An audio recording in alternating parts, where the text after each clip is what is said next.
اعوذ باللہ من الشیطان الرجیم بسم اللہ الرحمن الرحیم۔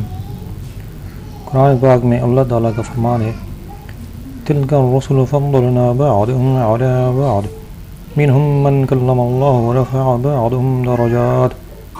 ترجمہ: یہ رسول ہیں کہ ہم نے ان میں ایک کو دوسرے پر افضل کیا، ان میں کسی سے اللہ نے کلام کیا اور کوئی وہ ہیں جسے سب پر درجوں میں بلند کیا۔ اس آیت کریمہ میں ارشاد ہوا کہ دنیا میں خلق کی ہدایت کے لیے انبیاء کرام کو جو بھیجا گیا، یہ حضرات ایک درجہ اور ایک ہی مرتبہ کے نہیں ہیں، بلکہ بعض کو بعض پر فضیلت ہے۔ کوئی کلیم اللہ ہے، کوئی خلیل اللہ، کوئی ذبیح اللہ، تو کوئی روح اللہ، اور بعض ایسے پیغمبر تشریف لائے جن کو بہت سے درجات پروردگار کی طرف سے عطا ہوئے۔ مفسرین فرماتے ہیں کہ اس سے مراد ہمارے نبی کریم صلی اللہ علیہ وسلم ہے۔ تو آیت کا مطلب یہ ہوا کہ نبی کریم صلی اللہ علیہ وسلم کو وہ درجے عطا ہوئے جو کسی کے وہم و خیال میں بھی نہیں آ سکتے۔ یا تو عطا فرمانے والا رب جانے یا لینے والا محبوب جانے۔ ہاں اتنا ضرور ثابت ہوا کہ سارے کمالات جو اور پیغمبروں کو ایک یا دو ملے، نبی کریم صلی اللہ علیہ وسلم کو وہ سب بھی ملے اور زیادہ بھی۔ حضور صلی اللہ علیہ وسلم کے مراتب کا ذکر کرنا انسانی طاقت سے باہر ہے۔ بطور اجمال اور اختصار عرض کرتے ہیں، دیگر انبیاء کرام کسی خاص قوم کی طرف بھیجے جاتے تھے، مگر حضور صلی اللہ علیہ وسلم کی نبوت سب کے لیے عام ہے۔ جس کا پروردگار رب ہے، اس کے لیے حضور صلی اللہ علیہ وسلم کی صفت رحمت للعالمین ہے۔ حضور صلی اللہ علیہ وسلم نبیوں کے بھی نبی ہیں۔ تمام پیغمبر حضور صلی اللہ علیہ وسلم کے امتی ہیں اور مقتدی اس کی تفصیل وَإِذَا أَخَذَ اللَّهُ مِيثَاقَ النَّبِيِّينَ کی آیت میں آئے گی۔ حضور صلی اللہ علیہ وسلم خاتم النبیین ہے کہ آپ کے بعد کوئی بھی نبی نہیں آ سکتا۔ حضور صلی اللہ علیہ وسلم صاحب معراج ہیں، کسی پیغمبر کو معراج نہیں ہوئی۔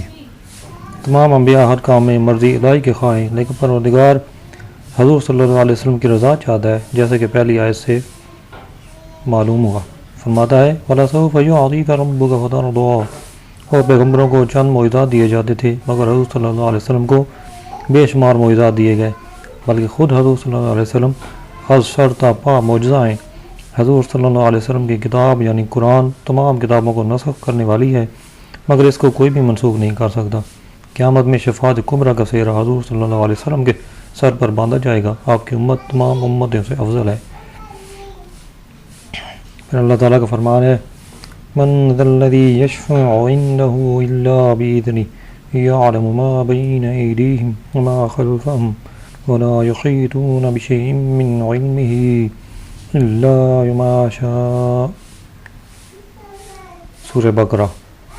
وہ کون ہے جو اس کے جہاں سفارش کرے بے اس کے حکم کے، جانتا ہے جو کچھ ان کے آگے ہے اور جو ان کے پیچھے ہے، اور وہ نہیں پاتے اس کے علم میں سے مگر جتنا وہ چاہے۔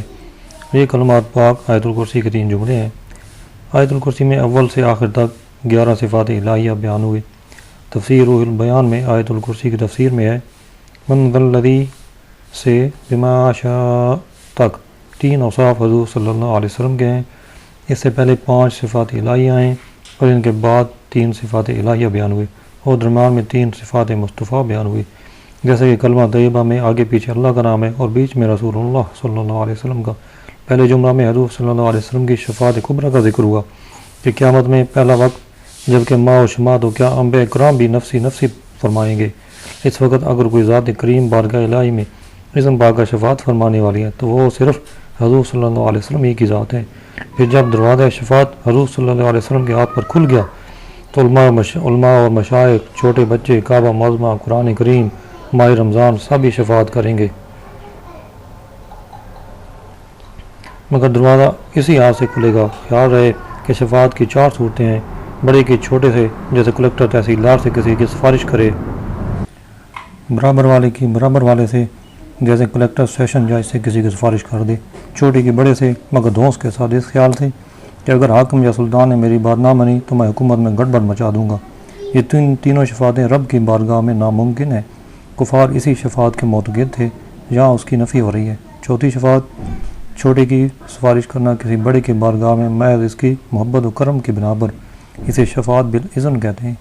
محبوبان الہی یہی شفاعت کریں گے۔ دوسرے جملے میں ارشاد ہوا کہ وہ شفیع المذنبین، ان لوگوں کے آگے پیچھے کے حالات جانتے ہیں، یعنی یہ بھی جانتے ہیں کہ دنیا میں یہ کس حال پر تھے، مسلمان تھے، کافر تھے، منافق تھے اور یہ بھی جانتے تھے کہ آئندہ کیا ہوگا، جہنمی ہیں یا کہ جنتی، اگر جہنمی ہیں تو کس طبقہ کے لائق ہیں، اور اگر جنتی ہیں تو کس درجہ میں رکھے جائیں گے، جنت الفردوس میں یا کہ جنت عدن میں یا کسی اور جگہ۔ اور یہ جاننا بھی ضروری ہے، کیونکہ اگر طبیب مریض کے مرض کو نہ پہچانے اور یہ نہ سمجھ سکے کہ قابل علاج ہے یا نہیں تو وہ علاج کیا کرے گا۔ اسی طرح اگر شفیع المذنبین قابل شفاعت و ناقابل شفاعت کو نہ پہچانے تو وہ شفاعت کس طرح فرمائیں گے۔ دنیا میں بھی حضور صلی اللہ علیہ وسلم نے بہت سے لوگوں کے جہنمی یا جنتی ہونے کی خبر دے دی۔ عشرہ مبشرہ، حضرت فاطمہ زہرا، حضرت حسنین وغیرہ رضی اللہ عنہم کے جنتی ہونے کے علاوہ یہ بھی بتایا کہ فاطمہ جنتی بیویوں کی سردار ہیں، امام حسن و حسین جنتی نوجوانوں کے سردار ہیں۔ جہاد میں ایک مسلمان بہت شدت سے کافروں کو مار رہا تھا، بعض صحابہ کرام نے اس کی تعریف کی، فرمایا کہ یہ سب کچھ ہے مگر وہ جہنمی ہے۔ آخر وقت میں اس نے خودکشی کر لی۔ مشکوٰۃ شریف باب الایمان بالقدر میں ہے کہ ایک بار حضور صلی اللہ علیہ وسلم اپنے دونوں مبارک ہاتھوں میں 2 کتابیں لیے ہوئے صحابہ کرام کی مجلس میں جلوہ گر ہوئے اور فرمایا کہ اس کتاب میں تو جنتی لوگوں کے نام، ان کے باپوں کے نام، ان کے قبیلوں کا ذکر ہے، اور دوسری میں دوزخیوں کے نام اور قبیلہ وغیرہ کا ذکر ہے۔ آخر میں ان کا ٹوٹل لگا دیا گیا کہ کل جنتی اتنے اور دوزخی اتنے۔ اور ایک حدیث میں آیا کہ منافقین حوض کوثر پر آتے ہوئے روکے جائیں گے تو ہم فرمائیں گے کہ اے فرشتوں ان کو آنے دو، یہ تو میرے صاحب ہیں۔ فرشتے عرض کریں گے کہ آپ کو نہیں معلوم انہوں نے آپ کے بعد کیا کیا۔ یہ تمام گفتگو محض ان بے دینوں کو شرمندہ کرنے کے لیے، ورنہ یہاں تو حضور صلی اللہ علیہ وسلم خبر دے رہے ہیں اور وہاں یاد نہ رہے، یہ کیسے ممکن ہے۔ اس کی تیسری جملہ میں ارشاد ہوا اور وہ لوگ اس شفیع المذنبین کے علم میں سے نہیں پاتے مگر جتنا وہ شفیع المذنبین چاہیں، یعنی حضور صلی اللہ علیہ وسلم کے علم کو ولی، کتب، غوث بلکہ انبیاء کرام اور فرشتے وغیرہ گھیر نہیں سکتے۔ ہاں جس قدر حضور صلی اللہ علیہ وسلم چاہیں ان کو بتا دیں۔ حقیقت یہ ہے کہ علم مصطفیٰ ایک سمندر ہے اور اس سمندر سے لینے والے مختلف ظرف رکھتے ہیں۔ لوٹے والا لوٹا بھر پانی اس سے لیتا ہے، گھڑے والا گھڑا بھرا ہوا، اور مشک والا مشک بھرے گا، اور کوئی فقط چلو سے پی لیتا ہے، اور کوئی بد نصیب وہاں سے بھی محروم آتا ہے۔ صدیق اکبر اور فاروق اعظم، عثمان غنی، حیدر کرار رضی اللہ عنہم ایک ہی سمندر مصطفیٰ سے فیض لینے والے ہیں، مگر بقدر برداشت ہر صاحب نے لیا۔ اس مضمون کو مولانا قاسم صاحب نے اپنی رسالہ تقدیر الناس میں خوب مزاح سے بیان کیا۔ غرض ہے کہ اس آیت میں حضور صلی اللہ علیہ وسلم کی شفاعت اور علم اور عطا کا بہت وضاحت کے ساتھ ذکر ہوا ہے۔ پھر اللہ تعالیٰ کا فرمان ہے سورہ آل عمران، قُلْ إِن كُنتُمْ تُحِبُّونَ اللَّهَ فَاتَّبِعُونِي يُحْبِبْكُمُ اللَّهُ وَيَغْفِرْ لَكُمْ ذُنُوبَكُمْ وَاللَّهُ غَفُورٌ رَحِيمٌ۔ اے محبوب تم فرما دو کہ اگر تم اللہ کو دوست رکھتے ہو تو میرے فرما بردار ہو جاؤ، اللہ تم کو دوست رکھے گا اور تمہارے گناہ بخش دے گا، اور اللہ بخشنے والا مہربان ہے۔ اس آیت کریمہ میں لوگوں کو خدا رسی کا راستہ بتایا گیا، اور اس سے محبوب کبریٰ صلی اللہ علیہ وسلم کی شان عالی کا اچھی طرح ظہور ہو رہا ہے۔ مشرکین مکہ کہا کرتے تھے کہ ہم تو اللہ کے پیارے ہیں۔ ان سب کو حکم دیا گیا کہ اگر تم واقعی خدا سے محبت رکھتے ہو تو میرے محبوب کی غلامی کرو، پھر یہ ہوگا۔ ابھی تو تم خدا کے چاہنے والے بندے ہو اور خدا کو اپنا محبوب بتاتے ہو، مگر پھر خدا تمہارا چاہنے والا ہوگا اور تم اس کے محبوب، اور تمہارے گناہ بھی بخش دے گا۔ اس آیت سے بخوبی معلوم ہے کہ غلامی مصطفیٰ سے مردود بھی محبوب خدا بن جاتا ہے اور گناہ گار مغفور ہو جاتا ہے۔ اتباع کہتے ہیں پیچھے پیچھے چلنے کو، تو آیت میں بتایا جا رہا ہے کہ اگر محبت الہی چاہتے ہو تو محبوب کے پیچھے پیچھے چلے آؤ، نہ تو بھائی بن کر برابر آؤ اور نہ باؤ بن کر آگے چلو، بلکہ غلام بن کر پیچھے پیچھے چلے آؤ۔ وہ ڈبہ ریل کا سفر کرتا ہے جو انجن کے پیچھے لگ جاتا ہے، جو انجن سے آگے لگتا ہے وہ شنٹ ہو کر وہیں رہ جاتا ہے۔ فرسٹ کلاس کا ڈبہ اگر انجن سے کٹا ہوا ہو تو اس میں کوئی نہیں بیٹھتا، نہ کوئی کرایہ دیتا ہے، اور اگر تھرڈ کلاس کا ڈبہ انجن سے جڑ جائے تو اس میں ہر کوئی بیٹھنے کی کوشش کرتا ہے۔ معلوم ہوا کہ ڈبہ کی اپنی کوئی قیمت نہیں، بلکہ انجن کے پیچھے لگ جانے کی قدر و قیمت۔ نیز انجن یہ نہیں دیکھتا کہ میرے پیچھے ڈبہ کیسا ہے، وہ تو یہ دیکھتا ہے کہ مجھ سے کڑی ملی ہے یا نہیں۔ ڈبہ تھرڈ ہو یا سیکنڈ فرسٹ کلاس کا، سب کو ایک ہی رفتار سے لے جاتے ہیں، بشرطے کہ ڈبہ لائن پر۔ گویا انجن بازبان حال کہتا ہے کہ ڈبہ تو اگرچہ کمزور سے ہی، میں قوی ہوں، اس لیے قرآن نے فرمایا فَاتَّبِعُونِی، خواہ کیسے ہو میرے پیچھے چلے ہو، ہم تم کو نہیں دیکھتے، ہم اپنی نسبت کو دیکھتے ہیں۔ اطاعت تین طرح کی ہوتی ہے، اطاعت ڈر کی، اطاعت لالچ کی، اطاعت محبت کی۔ یہاں مقصود ہے محبت کی اطاعت، کیونکہ ڈر یا لالچ کی اطاعت تو منافقین بھی کرتے تھے، اس لیے اس آیت کو محبت سے شروع فرمایا گیا۔ خیال رہے کہ محبت تین قسم کی ہے، چھوٹے سے محبت یعنی مامدہ، دوسری برابر والے سے محبت، تیسری بڑے سے محبت جو ما عظمت کے ہو۔ اتبعوا سے معلوم ہوا کہ محبت ما عظمت ہونی چاہیے۔ پھر عظمت دو قسم کی ہے، دینی اور دنیاوی۔ یحببکم اللہ سے معلوم ہوا کہ حضور صلی اللہ علیہ وسلم کو عظمت دینی چاہیے، یعنی رسالت کی بنا پر محبت و عظمت چاہیے، نہ کہ بڑا بھائی سمجھ کر۔ سورہ آل عمران میں اللہ تعالیٰ کا ارشاد ہے، اور یاد کرو جب اللہ نے پیغمبروں سے ان کا عہد لیا کہ جو میں تم کو کتاب دوں اور حکمت دوں، پھر تشریف لائے تمہارے پاس وہ رسول جو تمہاری کتابوں کی تصدیق فرما دے، تو تم ضرور اس پر ایمان لانا اور ضرور اس کی مدد کرنا۔ فرمایا کیوں تم نے اقرار کر لیا اور اس پر میرا بھاری ذمہ لے لیا؟ سب نے عرض کی کہ ہاں کہ ہم نے اقرار کیا۔ فرمایا کہ تو ایک دوسرے پر گواہ ہو جاؤ اور میں خود تمہارے ساتھ گواہوں میں ہوں۔ اس آیت کریمہ میں عہد و پیمان کا ذکر فرمایا گیا جو میثاق کے دن حضرات انبیاء علیہ السلام سے لیا گیا تھا، مگر اس سے حضور صلی اللہ علیہ وسلم کی وہ عظمت ثابت ہوتی ہے جس کا اندازہ ممکن نہیں۔ عہد کا قصہ یہ ہے کہ حضرت آدم علیہ السلام جنت سے ہندوستان کولمبو پہاڑ پر بھیجے گئے اور حضرت حوا عرب میں جدہ میں اتاری گئی۔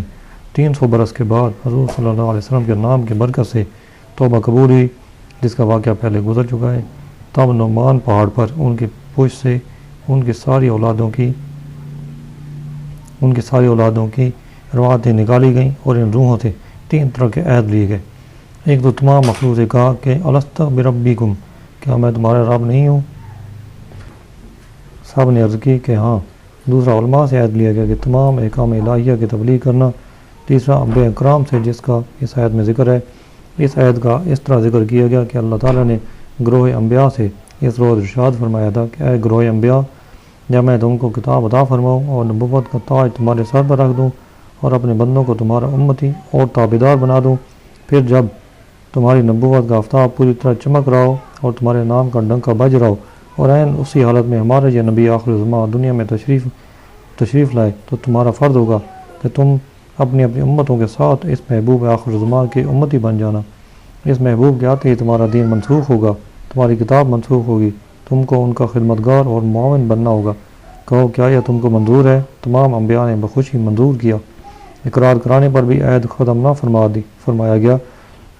اچھا اس پر ایک دوسرے کے گواہ بن جاؤ، یعنی حضرت آدم علیہ السلام نوح وغیرہ پر گواہ ہوں اور وہ حضرت آدم علیہ السلام پر، پھر بھی بات ختم نہ ہوئی۔ فرمایا ہماری شاہی گواہی بھی اس میں شامل ہے، ہم بھی تمہارے اس اقرار پر گواہ ہیں۔ اللہ جانتا ہے کہ اس میں کیا راز ہے کہ اپنی ربوبیت کا اقرار کرایا تو گواہی وغیرہ کی پابندی نہ ہوئی، سب نے فقط بلا یعنی ہاں کہہ دیا، بات ختم ہوئی۔ مگر جہاں اقرار بھی کرایا اور گواہی بھی لی اور اس سارے واقعہ پہ شاہی گواہی بھی، رب تعالیٰ کے علم میں تھا کہ کوئی بھی نبی حضور صلی اللہ علیہ وسلم کا زمانہ نہ پائیں گے، پھر بھی یہ اقرار لے لیا کہ اگر یہ پیغمبر آ جاتے تو ہم ان کے امتی بن جاتے، کم از کم ہر نبی کا اس پر ایمان رہے۔ نیز ان کی امتیں اس واقعے کو سن کر اگر حضور صلی اللہ علیہ وسلم کا زمانہ پائیں تو ایمان لے آئیں۔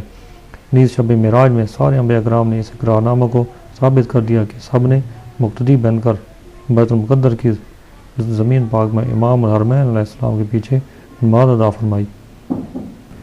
سبحان اللہ، وہ نماز بھی کس لطف کی نماز ہوئی ہوگی جس میں انبیاء، مقتدی، سید الانبیاء، امام ملائکہ، نقیب سفر آسمان کی تیاری، گویا کہ نماز سفر اس دھوم سے ہو رہی ہے۔ نیز حضرت عیسیٰ علیہ السلام اسی اقرار نامہ کی تعمیل کے لیے آخر زمانہ میں حضور صلی اللہ علیہ وسلم کے امتی ہو کر زمین پر آئیں گے اور دین رسول صلی اللہ علیہ وسلم کی حفاظت اور امداد فرمائیں گے، اس امت کو دشمنوں سے بچائیں گے۔ یہ بھی سمجھنا چاہیے کہ حضور صلی اللہ علیہ وسلم کی موجودگی میں تمام پیغمبروں کے دین کیوں منسوخ کر دیے گئے۔ دنیا کا قاعدہ ہے کہ ہر چیز اپنی اصل پر پہنچ کر ٹھہر جاتی ہے، بلکہ اپنے آپ کو اس اصل میں گم کر دیتی ہے۔ رات بھر تارے جگمگاتے ہیں، مگر جہاں سورج نکلا سب چھپ گئے، سب تاروں میں سورج ہی کا نور تھا۔ تمام دریا سمندر کی طرف بھاگے جاتے ہیں کیونکہ ہر دریا سمندر سے بنا ہے۔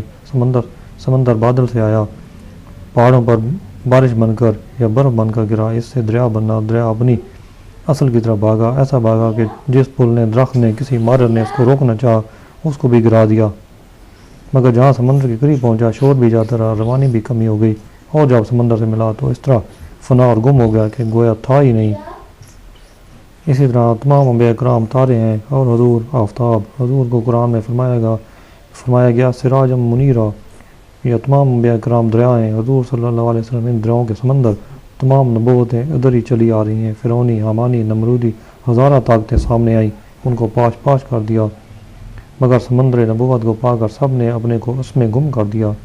اس صورت آل عمران میں اللہ کا ارشاد ہے، بے شک اللہ کا بڑا احسان ہوا مسلمانوں پر کہ انہی میں سے ایک رسول بھیجا جو ان پر اس کی آیتیں پڑھتا ہے اور ان کو پاک فرماتا ہے اور ان کو کتاب اور حکمت سکھاتا ہے، اور وہ ضرور اس سے پہلے کھلی گمراہی میں تھے۔ یہ آیت کریمہ بھی حضور صلی اللہ علیہ وسلم کی کھلی ہوئی نعت ہے، کیونکہ خدا قدوس نے انسان کو اس قدر نعمتیں عطا فرمائی ہیں کہ ان کا شمار بھی انسان نہیں کر سکتا، اور ہر نعمت ایسی قیمتی ہے کہ دنیا کے خزانے خرچ کر دو مگر ایسی نعمت نہ بن سکے۔ آنکھ، کان، ناک، ہاتھ، پاؤں، زمین، آسمان، چاند، سورج، ہوا، پانی، ہر نعمت الہی کا یہی حال ہے۔ پھر جسم میں بے شمار بال اور ہر بال میں بے شمار نعمتیں ہیں، ہر نعمت ایسی کہ اس کے بغیر زندگی مشکل ہے، لیکن قرآن مجید میں ان نعمتوں کا جگہ جگہ ذکر تو فرمایا، مگر اس طریقہ سے احسان جتا کر ذکر نہ فرمایا کہ مسلمانوں تم کو ہاتھ، پاؤں یا چاند، سورج یا زمین، آسمان یا پانی، ہوا دیے، تم پر احسان کیے، کلمہ من فرمایا، یعنی احسان جتایا تو صرف اس نعمت کا کہ ہم نے مسلمانوں پر بے شک احسان فرمایا کہ ان کو اپنا پیارا محبوب دے دیا ان کی ہدایت کے لیے، جس سے معلوم ہوا کہ حضور صلی اللہ علیہ وسلم کی تشریف آوری تمام نعمتوں سے بڑی ہے۔ اس کی 3 وجہیں، اول تو یہ کہ دنیا میں ہر چیز کسی کو دے دی جاتی ہے مگر محبوب نہیں دیا جاتا۔ حضور صلی اللہ علیہ وسلم کا معراج پر جانا تعجب نہیں ہے، محبوب بلائے ہی جاتے ہیں۔ ہاں، وہاں سے واپس آنا تعجب ہے کہ محبوب دوبارہ مخلوق کو دے دیے گئے۔ دوسری وجہ یہ ہے کہ دنیا اور دنیا کی ساری نعمتیں حضور صلی اللہ علیہ وسلم کے صدقہ میں ہیں۔ حضور صلی اللہ علیہ وسلم فرماتے ہیں کہ اگر آپ نہ ہوتے تو ہم آسمانوں کو پیدا نہ کرتے۔ یہ حدیث